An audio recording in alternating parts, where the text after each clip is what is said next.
Well guys, here we are. This is terrain that I'm making for the Battle for Salvation 09 tournament. Here I am sitting in my beautiful backyard, or what will be my beautiful backyard after I get done with it. Well, not mine.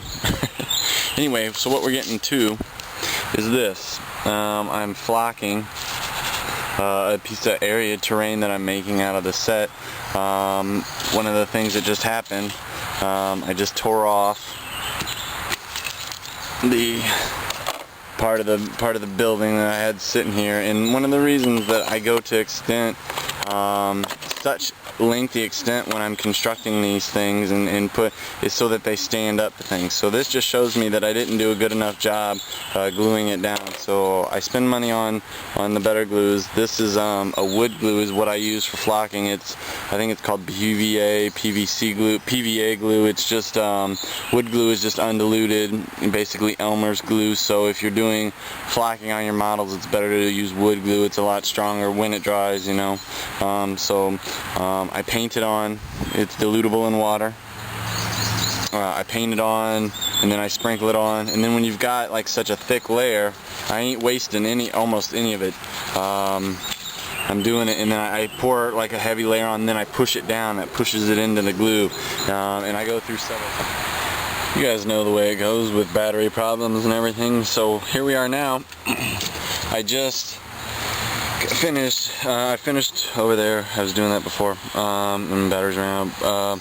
I flocked this. So what I just did was I shook it upside down, got it all off. What the next step I do is I take and I brush off any of the extra sand, any of the loose sand, just to make sure it's nice, so you don't have stuff flaking off later.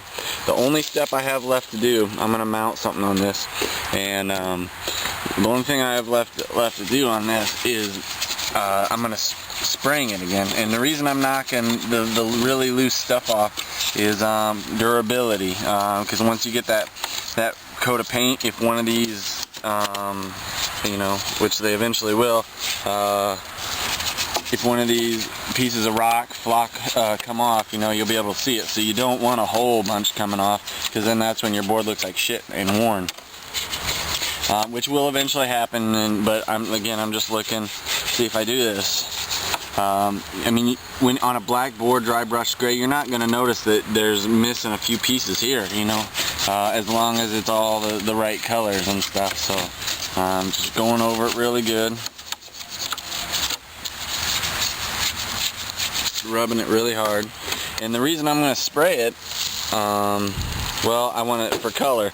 But even if I wasn't going to do that, I would still spray it black. Even if like I was going to, you know, take it back to the color of the rock, which is almost impossible. But the paint on top of it will also seal it. Just one more, you know. So take it really good. And with this being just a real quick example of what happens if you don't shake off the loose stuff. This is a set I did before, so what I did is I flocked it much the same way, different material than what I have now, but one is not better than the other, it's just what I've got. Put the glue down, then I just painted it and, you know, knocked it off, hit the other side really hard, but I didn't take the time to brush it. But you can see a lot of pieces come off, so it just shows wear and tear, you know, and so you can see pieces that are really stuck on, but then you can see places where aren't, and you know, you just want without having to come back over the stuff. I mean, why not just make it last a little bit longer, make it be rougher and tougher. I didn't even think about this, but it just seems pretty rudimentary.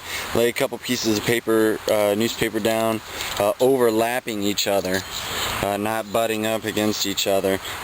Put your extra flock on there. Whoops. Roll it one onto the next. Just move it off to the side, and then roll. Just keep rolling them off to the side, and then you got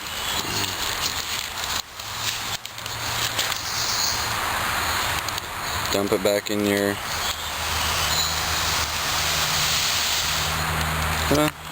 you hardly use any. And this is the next step. This is what I was just talking about. sand flocking it basically, then brushing all the other stuff off. Then I said I came back through and then I sprayed it. I'm out of spray, but this is exactly what it looks like. Before and earlier I had gone through and I progressing work when I knew that I couldn't get these built yet. I went through and I cut everything, all the building pieces off the sprue. Then I dry brushed them to get them to work. Well, it didn't work out that well because I forgot I had to spray this. So that's what I did. That's the next step. You go from this, glue, flock it, press it, let it sit, turn it upside down, shake it, brush it off like aggressively so you know that you only have the strongest pieces. Come back in, hit it again with a black spray after you clean this off. There'll be a lot of dust that the paint won't like to stick to. Then you come back through and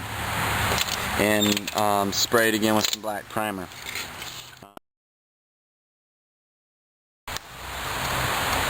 With this being the first piece that I've dry brushed, at least the ground, I'm going to do the ground, this almost sort of Codex gray, at least I think that's the GW name for it, and then I'm going to do shadow gray on the walls. Again, just taking it that little bit of extra step. I could do it all the same thing, but then you know what, it would really just blend together and it would look good. I mean, it would just like any other piece of terrain, and not that it won't, but it wouldn't blend in. So if I go in and I take that extra step of doing the walls, that's how well it can turn out. These craters they look fantastic, to be honest with you.